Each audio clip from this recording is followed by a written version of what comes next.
नमस्कार, मैं रविंद्र दादिज आपका हमारे इस वास्तु आर्ट यूट्यूब चैनल पे हार्दिक स्वागत करता हूँ। वास्तु का निर्धारण यानी वास्तु अगर हम किसी भी चीज़ की करते हैं, कोई सी भी यूनिट हो, फैक्ट्री हो, हाउस हो, फ्लैट हो, रेजिडेंस हो, कमर्शियल हो, तो सबसे पहले क्या देखें? सबसे पहले जो देखने वाली चीज़ है वो है उसका शेप क्या है। जो भी यूनिट की आप वास्तु करना चाह रहे हैं उसका शेप क्या है, कैसा है, वो स्क्वायर है, रेक्टेंगुलर है, या वो एल शेप का है, या वो 5 कोने का है, 8 कोने का है, 7 कोने का है, क्या क्या उसके अंदर शेप है, उसके साइजेस कैसे हैं, वो गौमुखी है या शेरमुखी है। तो सबसे पहले वो देखिए। सम्रांगण सूत्राधार में एक बड़ा ही सुंदर श्लोक से रचना करी है कि चतुर्षी कृते क्षेत्रे विभक्ते नवधातते मध्य महाद्युतिर ब्रह्मा विद्यो नविपदे। यानी समझदार वास्तुकार को पहले अगर कोई प्लॉट भी है तो उसको समतल करके उसको चौकोर करना चाहिए, फिर उसमें वास्तु की रचना करनी चाहिए। यानी उसमें भी यह लिखा गया है कि सबसे पहले प्लॉट का साइज और उसका शेप वो है ना निर्धारित करो, फिर उसकी वास्तु करना चाहिए।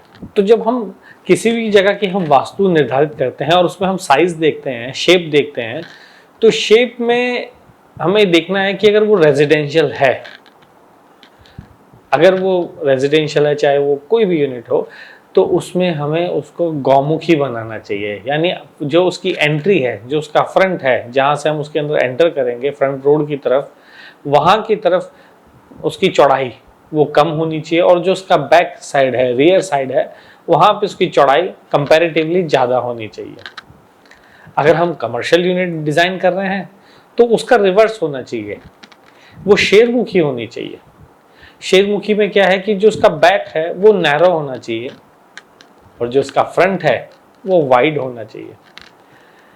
इसमें मैंने ये समझा है कि शेरमुखी गौमुखी क्यों करना चाहिए, तो मैं आपको एक छोटा सा एग्जाम्पल देके समझाता हूँ।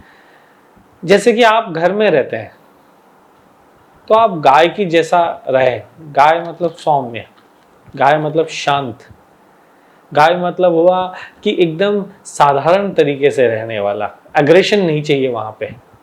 क्योंकि अगर आप अग्रेशन करेंगे तो फैमिली वालों के साथ लड़ाई होगी, डिस्प्यूट्स होंगे, वाइफ के साथ लड़ाई होगी, पेरेंट्स के साथ लड़ाई होगी, आपका टेम्परामेंट बढ़ेगा, गुस्सा बढ़ेगा, बीपी रिलेटेड इश्यूज आएंगे, हेल्थ रिलेटेड इश्यूज आएंगे। तो घर में रहो तो एकदम कूल काम जैसे गाय रहती है।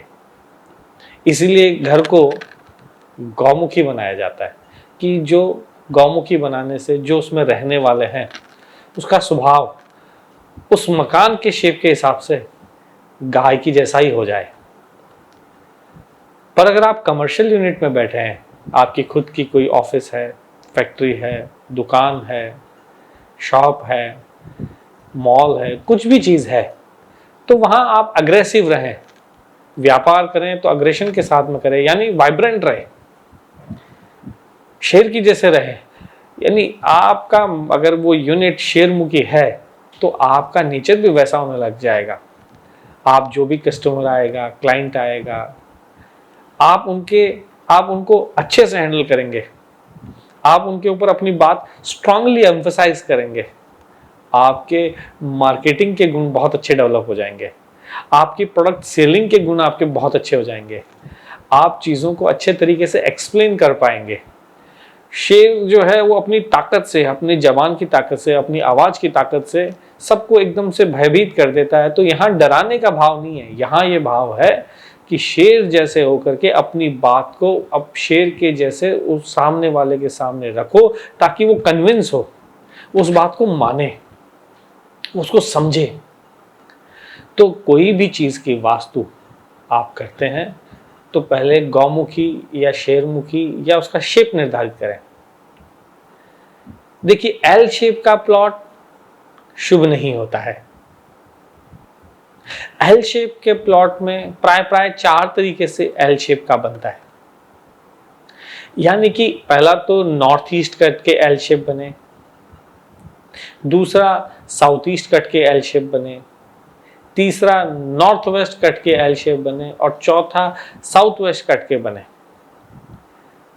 तो किसी भी यूनिट का अगर नॉर्थ ईस्ट कट के और उसका एल शेप बन रहा है वो बिल्कुल ही गलत होता है।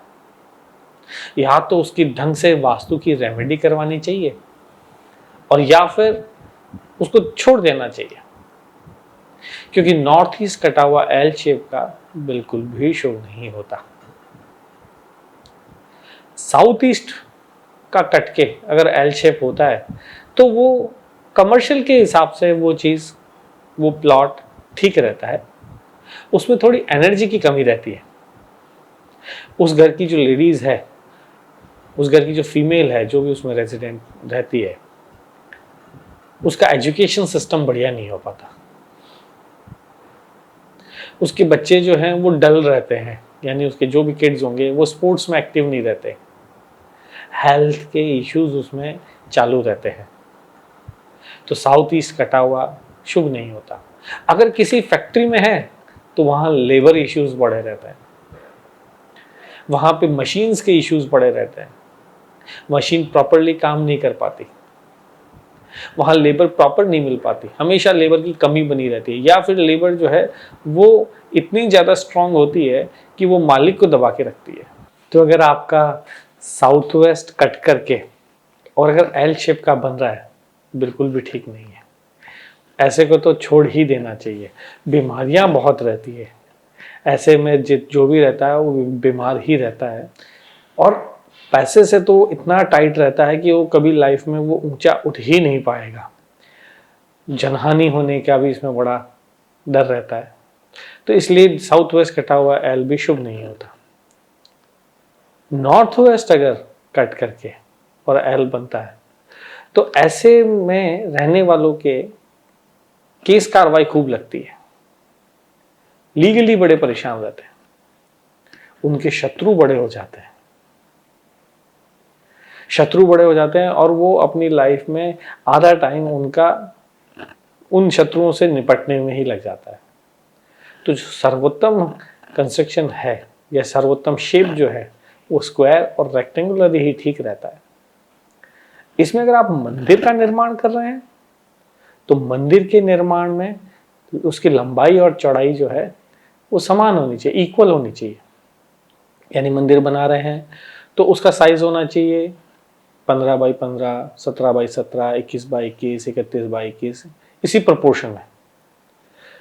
पर अगर घर बना रहे हैं तो उसका शेप जो है वो 1:1.25 से छोटा नहीं होना चाहिए, यानी 1:1 का प्रोपोर्शन नहीं होना चाहिए, उससे ज़्यादा होना चाहिए।